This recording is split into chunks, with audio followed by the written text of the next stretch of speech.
BCY party అధినేత బోడే రామచంద్ర యాదవ్ చేపట్టిన BC ధర్మదీక్ష 2 రోజు చేరుకుంది. 5 ప్రధాన డిమాండ్ల సాధన కోసం ఆయన చేస్తున్న ఈ దీక్షకు భారీగా స్పందన వస్తోంది. రామచంద్ర యాదవ్ దీక్షకు మద్దతు పలికేందుకు పెద్ద ఎత్తున తరలివస్తున్నారు. దీనిపై మరింత సమాచారం మా ఎడిటర్ రాజు అందిస్తారు. దశాబ్దాలుగా బీసీ సామాజిక వర్గం పడుతున్నటువంటి ఇబ్బందులు కావచ్చు, అలాగే సమస్యలు కావచ్చు, వీటన్నిటి కూడా పరిష్కరించాలనే ఉద్దేశంతో బీసీవై పార్టీ అధినేత బోడే రామచంద్ర యాదవ్ ఒక ఆమరణ నిరాహార దీక్షకి ఆయన పిలుపునివ్వడం జరిగింది.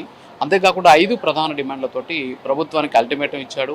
ఇచ్చిన గడువు ముగిసిన తర్వాత ఇవాళ నుంచి బీసీ ధర్మదీక్ష అనేటువంటి కార్యక్రమానికి శ్రీకారం చుట్టడం జరిగింది.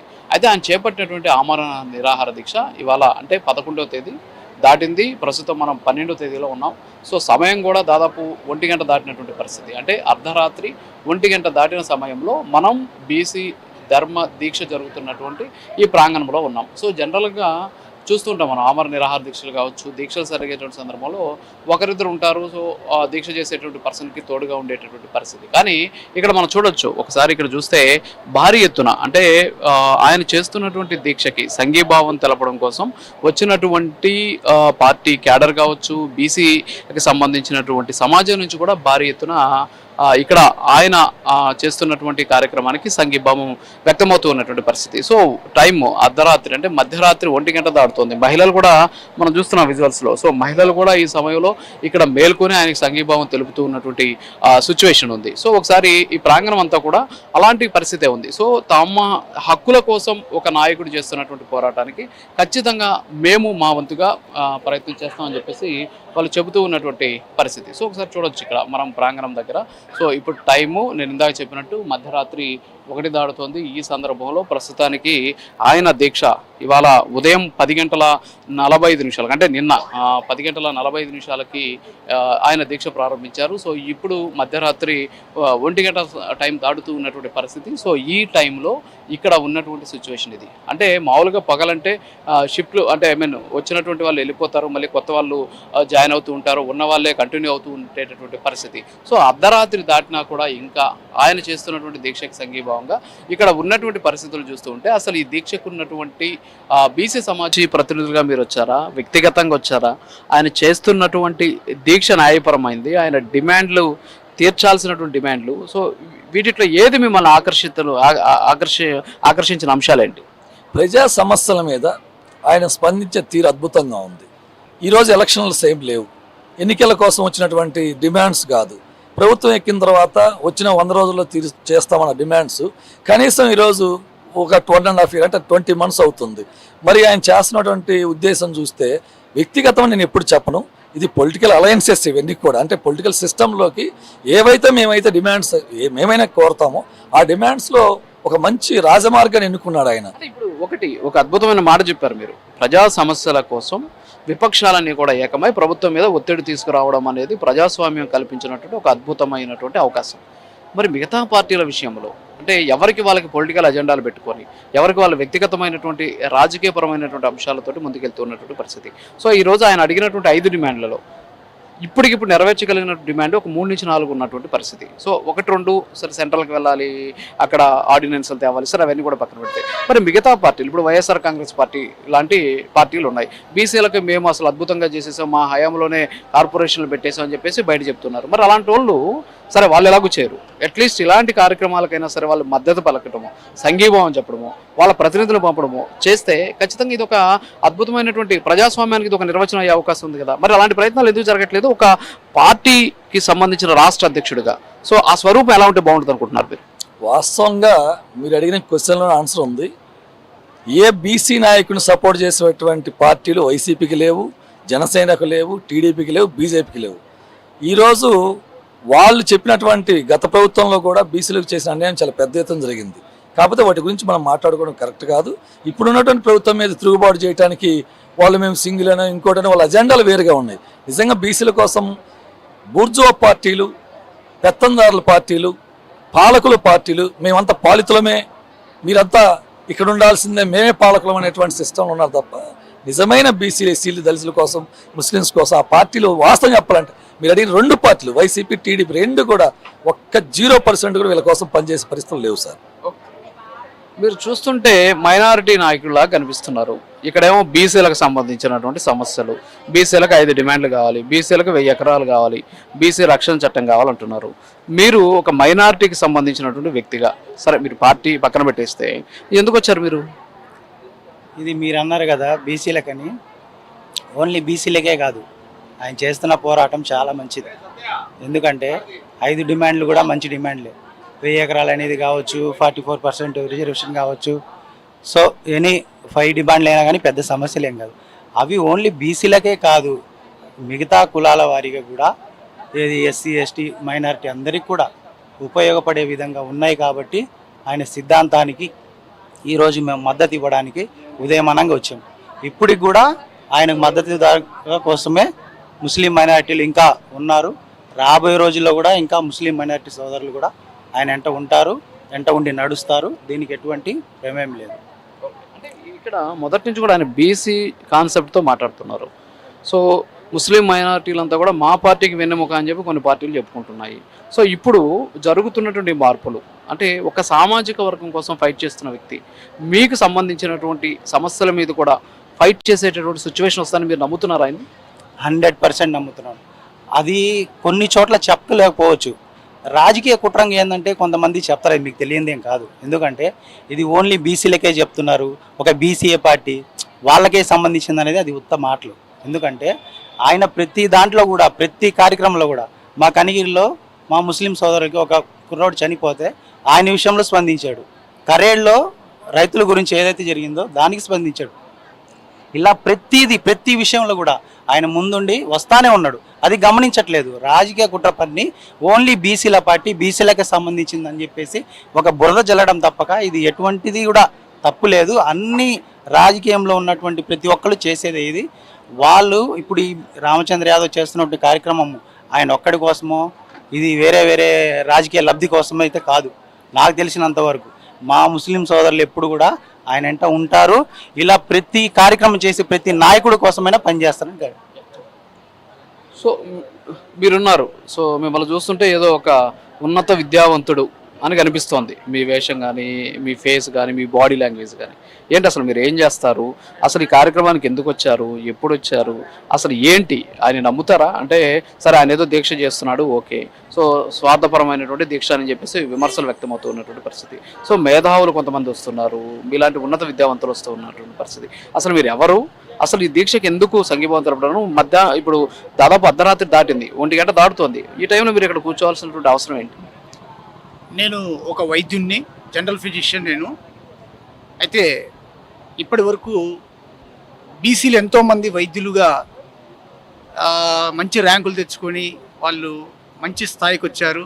చాలామంది ప్రముఖ వైద్యులుగా ఉన్నప్పటికీ వారికి ప్రభుత్వాల నుంచి అందాల్సినటువంటి ఎటువంటి బడ్జెట్ కూడా అందకపోవడం వల్ల వాళ్ళకు రావాల్సినటువంటి ప్రభుత్వాల నుంచి ఎటువంటి సపోర్టు లేకపోవడం వల్ల కార్పొరేట్ హాస్పిటల్స్లో పనిచేసుకోవాల్సినటువంటి పరిస్థితి ఉంది. ఈరోజు బీసీలు, ఎస్సీలు, ఎస్టీలు వీళ్ళు వస్తే గవర్నమెంట్ ఉద్యోగం వస్తే పర్వాలేదు, లేదు అంటే ఏ ప్రైవేటు కార్పొరేట్ హాస్పిటల్స్లోనూ ఉద్యోగాలు చేసుకునేటువంటి దుస్థితి ఈరోజు 90% బీసీ, ఎస్సీ, ఎస్టీ డాక్టర్స్కి, ఉన్నత విద్యావంతులకి ఉంది. కాబట్టి నేను కూడా ఒక డాక్టర్ని. ఆ సమస్యలను నేను అధిగమించి నేను దాదాపుగా ఒక 3-4 బ్రాంచెస్ పెట్టుకొని నేను నడుపుకుంటూ ఉన్నాను. కానీ అందరికీ ఇలాంటి అవకాశాలు రావు. ఎంతోమంది ఉన్నత విద్యావంతులు అనేక రంగాలలో రాణించినప్పటికీ, చదువులో రాణించినప్పటికీ సమాజంలో వచ్చేసరికి వారిని వ్యాపారపరంగా తొక్కేస్తున్నారు, సాంఘికంగా తొక్కేస్తున్నారు. మరియు ఎక్కడైనా ఏదైనా సొంతంగా స్వయం ఉపాధి అవకాశాలు కల్పించుకుని ఏదైనా ఎదుగుదామనుకుంటే ప్రభుత్వాల నుంచి ఉన్నటువంటి జీవోల ప్రకారం, హక్కుల ప్రకారం వారికి ఎటువంటి రాయితీలు లభించడం లేదు. కనీసము ఎటువంటి ఉద్యోగ అవకాశాలు కూడా లేనటువంటి పరిస్థితి ఈరోజు నెలకొనింది. ఇక్కడ ప్రభుత్వం ఏదైనా సరే అధికారంలో ఉన్న సందర్భంలో మీరు పెట్టుబడులు పెడితే మేము ఆహ్వానిస్తాం, మీరు వచ్చి పెట్టుబడులు పెట్టండి, మీకు భూములు ఇస్తాము అని చెప్పేసి చెబుతూ ఉన్నటువంటి పరిస్థితి. సో ఇప్పుడు మీలాంటి వారు, ఇప్పుడు మీరు బీసీ, సో బీసీలకి కూడా ఎలాగైతే రిజర్వేషన్లు ఉన్నాయో అలాగే ఇలాంటి అంశాల్లో కూడా ఒక బీసీ వస్తే వాళ్ళకి పెట్టేటటువంటి ఒక కంపెనీకో లేకపోతే ఇన్వెస్ట్మెంట్కో ఇప్పుడు ఆయన 1000 ఎకరాలు అడుగుతున్నారు. సో ఆ 1000 ఎకరాలు అది మినిమం 1000 ఎకరాలు అంటున్నారు. సో మీలాంటి వాళ్ళకి ఇస్తే మీరు కూడా ఇన్వెస్ట్మెంట్ పెట్టడానికి మీలాంటి ఔత్సాహిక పారిశ్రామికవేత్తలు సిద్ధంగా ఉన్నారా? సిద్ధంగా ఉన్నామండి. ఎటువంటి రాయితీలు లేకుండా, ప్రభుత్వం నుంచి ఎటువంటి సపోర్ట్ లేకుండా ఎంతోమంది విద్యావంతులు వాళ్ళు అనేక రంగాలలో రాణించారు. అదేవిధంగా వాళ్ళ వర్గాలకు ఏ విధంగా అయితే కనుక వాళ్ళ విద్యావంతులకి సపోర్ట్ చేస్తున్నారో అదేవిధంగా ఇస్తే మేము కూడా ఇన్వెస్ట్మెంట్ చేయడానికి, రాష్ట్ర ప్రభుత్వం అభివృద్ధి చెందడానికి మరియు రాష్ట్ర ప్రజలకు ఉపాధి అవకాశాలు కల్పించడానికి మేము సిద్ధంగా ఉన్నాము. కాబట్టి మాకు ఇచ్చేటువంటి 1000 ఎకరాల భూమి కూడా ఎట్టి పరిస్థితుల్లో మాకు సరిపోదు యాక్చువల్గా. కానీ మేము అడుగుతుంది చాలా న్యాయబద్ధంగా, చాలా తక్కువ భూమిని మేము అడుగుతూ ఉన్నాం. సో ఈరోజు ప్రతి ఇంటికి మినిమం డిగ్రీ చదివినటువంటి విద్యావంతులు ఎంతోమంది ఉన్నారు. మరి వారందరికీ ఉపాధి అవకాశాలు ఎక్కడున్నాయి? ఈ మధ్యకాలంలోనే ఒక 20 రోజుల క్రితం నేను ఒక వీడియో రామచంద్ర యాదవ్ గారు దీక్ష చేసేస్తే డిగ్రీలు చదువుకున్న వాళ్ళందరికీ ఉద్యోగాలు వచ్చేస్తాయా? లేకపోతే మీలాంటి పరిశ్రమలు పెట్టాలనుకున్న వాళ్ళందరూ కూడా భూములు వచ్చేస్తాయా? అంటే దీనివల్ల అలాంటి పరిస్థితి ఉంటుందా? అంటే ఈ గతంలో చాలా దీక్షలు చూసాం మనం. సో ఈ దీక్ష కూడా అలాంటి వ్యర్థమైనటువంటి దీక్షగా మారే అవకాశాలు ఉన్నాయి అనేటటువంటి ఒక బలమైన వాదన వ్యక్తమవుతోంది. సో దీని పట్ల మీరేమంటారు? ఇదంతా కూడా ప్రజల్ని తప్పుదారి పట్టించేటువంటి మాటలు తప్ప ఇంకా ఏమీ లేదండి. ఎప్పుడో మేము పుట్టకముందు పొట్టి శ్రీరాములు గారు తన ప్రాణాన్ని త్యజించి తను అమరుడయ్యి మనకు ఈ మద్రాసు నుంచి ఈ రాష్ట్రాన్ని వేరు చేశారు. ఈరోజు అలాంటి రాజకీయాలు లేవు కదా. మీరు పొట్టి శ్రీరాములు గారు ఆ రోజు ఆమరణ నిరాహార దీక్ష చేసిన రోజు, ఆ రోజు ఉన్నటువంటి పరిస్థితులు మనం చూసాం. ఆయన మద్రాసు రాష్ట్రానికి సంబంధించి ఆ రోజు రాష్ట్ర విభజన జరగాలి, మాకు ప్రత్యేక ఆంధ్ర రాష్ట్రం కావాలని చేసిన ఆ రోజు ఉన్నటువంటి రాజకీయ పరిస్థితులు, సామాజిక పరిస్థితులు, భాషా ప్రయుక్త పరిస్థితులు, ఇవన్నీ కూడా ఆ రోజు ఉన్నటువంటి సిచ్యువేషన్స్. ఈ రోజు మీరు ఒక చిన్న ప్రెస్ మీట్ పెడితే మీ మీద కేసు పెట్టి లోపలేస్తున్నారు. మీరు ఇవాళ ఇక్కడ కూర్చున్నారు. సో మీరు శాంతి భద్రతలు విఘాతం కల్పిస్తున్నారు, మీ మీద కూడా కేసులు ఉండొచ్చు, బహుశా రేపు చూడలేం మరి. సో ఇలాంటి పరిస్థితులు ఉన్నటువంటి పరిస్థితుల్లో సో ఆ రోజు జరిగినటువంటి పోరాటం ఈ రోజు పునరావృతం అవుతుంది అనేటటువంటి వాదన ఎంతవరకు కరెక్ట్ అంటారు? మేము న్యాయబద్ధమైనటువంటి డిమాండ్లను కోరుతున్నాము, ప్రజాస్వామ్యంగానే మేము పోరాడుతున్నాము. ఇక్కడ ఆహారం లేకుండా ఇప్పుడు మేము ఎవరికైతే ఓట్లు వేసామో ఆ ముఖ్యమంత్రి గారు ఉదయం నుంచి ఇప్పటికి 3 సార్లు తిన్నారు. ఉదయం తిన్నారు, మధ్యాహ్నం తిన్నారు, రాత్రి తిన్నారు, ఇప్పుడు పోయి పడుకొని నిద్రపోతున్నారు. తిని పడుకొని నిద్రపోతున్నారు. కానీ మేము ఎవరికి అయితే ఓట్లు వేయలేదో అతను మా కోసం నిలబడి ఈరోజు ఉదయం నుంచి ఇప్పుడు దాదాపు 16 గంటలు అయింది, ఎటువంటి ఆహారం లేకుండా 40 డిగ్రీల సెల్సియస్ ఉన్నటువంటి ఈ ఉష్ణోగ్రతలో ఆయన ప్రాణాన్ని త్యజించి శరీరాన్ని ఒక ఆయుధంగా వాడి ఒక తల్లి దగ్గర ఒక బిడ్డ అలిగినట్టుగా నేను ఏమి తినను, మీరు నాకు కావాల్సినటువంటి ఈ న్యాయమైనటువంటి డిమాండ్లు మా పిల్లల కోసం చెయ్యండి అని చెప్పేసి ఆయన ఉన్నాడు. ఆయనకు నేను ఓటేయలేదు, ఆయన సర్పంచ్ కూడా కాదు కనీసం. మరి మేము మా ద్వారా ఓటు ఎవరైతే పొందారో ఆ ముఖ్యమంత్రి గారు ఉదయం తిని, మధ్యాహ్నం తిని, రాత్రి తిని నిద్రపోతున్నారు. ఇప్పుడు ఎవరండి మాకు న్యాయం చేయాలి? ముఖ్యమంత్రి గారు కదా.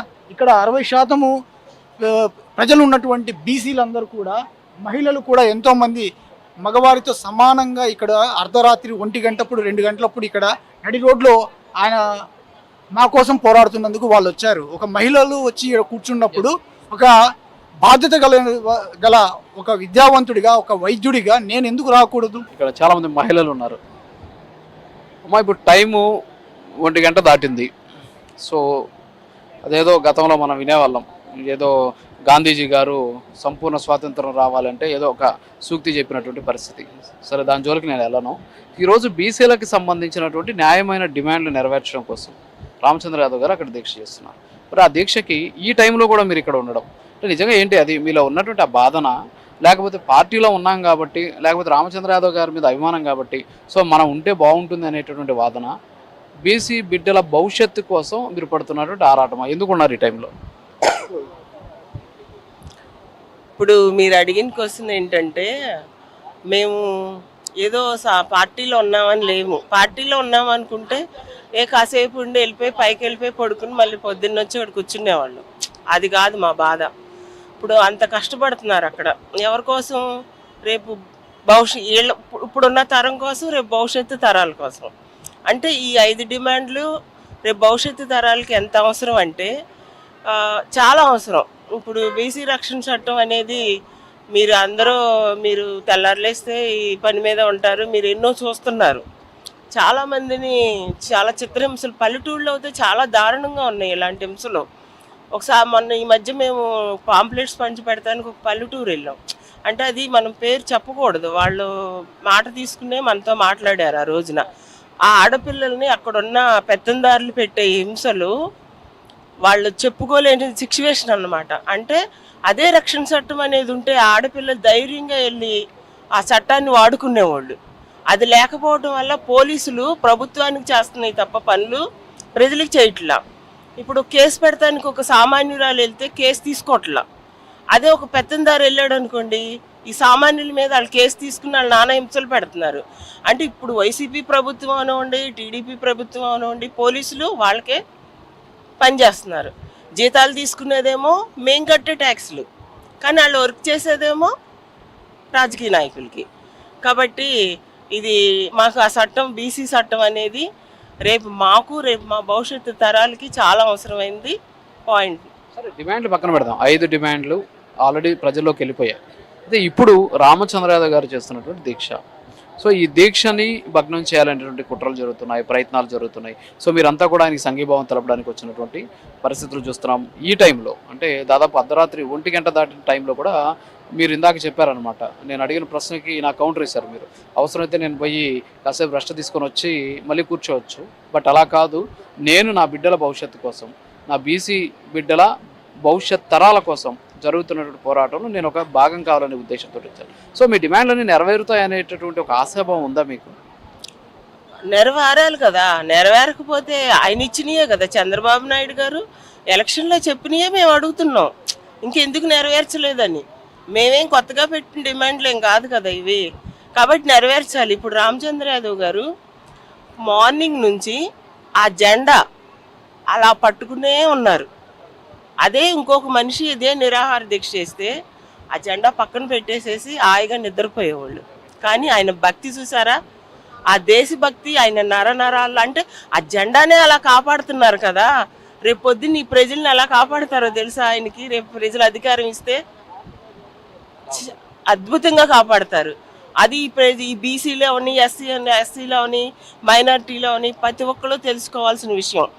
అదొకటి. ఇంకోటి ఏంటంటే బీసీవై అంటే బీసీల పార్టీ అనుకుంటారు, కాదు, అది భారత చైతన్య యోజన పార్టీ, బీసీవై అని వచ్చింది అంతే. ఇప్పుడు మొన్న మాకు ఈ మధ్య కామెంట్లు కూడా ఇలాగే వచ్చినాయి, దానికి మేము చెప్పాం. కానీ కొంతమంది తిట్టకూడదు, తోలు మందంగాళ్ళు ఉంటారు, కొంతమంది అడిగిన ప్రశ్న 10 సార్లు అడుగుతారు. దానికి ఇప్పుడు మీది అందరికి వెళ్తుంది కాబట్టి ఇక మేము 10 మందికి చెప్పాల్సిన అవసరం లేదు. ఎస్, ఇక్కడ చూస్తున్నాం మొత్తం. ఒకసారి చూస్తే ఆయన ఇప్పుడు టైం 1:30 దాటినటువంటి పరిస్థితి. సో ఇంకా కూడా అంటే ఆయన దీక్షని కంటిన్యూ చేస్తున్నటువంటి సిచ్యువేషన్. కేవలం ఆ పార్టీకి సంబంధించినటువంటి నాయకులు, లేకపోతే బీసీ సామాజిక వర్గాలకు సంబంధించినటువంటి వాళ్ళు మాత్రమే కాదు, వాళ్ళతో పాటు మైనారిటీలు ఉన్నారు. సో వాళ్ళని ఇంతకుముందు చూసాము. తర్వాత వచ్చేసి వేరే పార్టీలకు సంబంధించి ఇందాక చూసాం, సమాజ్వాదీ పార్టీ ఆయన రాష్ట్ర అధ్యక్షుడు. సో ఆయన ఎట్ ది సేమ్ టైం ఇక్కడ ఉన్నటువంటి కొంతమంది మహిళలు. సో ఈ టైంలో కూడా అంటే నిరాహార దీక్ష అంటే ఉదయాన్నే వస్తారు, కాసేపు షో చేస్తారు, లేకపోతే వెళ్ళిపోతున్నటువంటి పరిస్థితులు గతంలో కొన్ని సందర్భాల్లో మనం చూసాం. కానీ ఇప్పుడు చూస్తుంటే అలాంటి పరిస్థితి ఇక్కడ మనకు కనిపించడం లేదు. అంటే నిజమైనటువంటి డిమాండ్లను నెరవేర్చాలి, హక్కులను మనం కాపాడుకోవాలి అనేటటువంటి ఏకైక ఉద్దేశంతో ప్రస్తుతానికి మనం చేస్తూ ఉన్నటువంటి పరిస్థితి.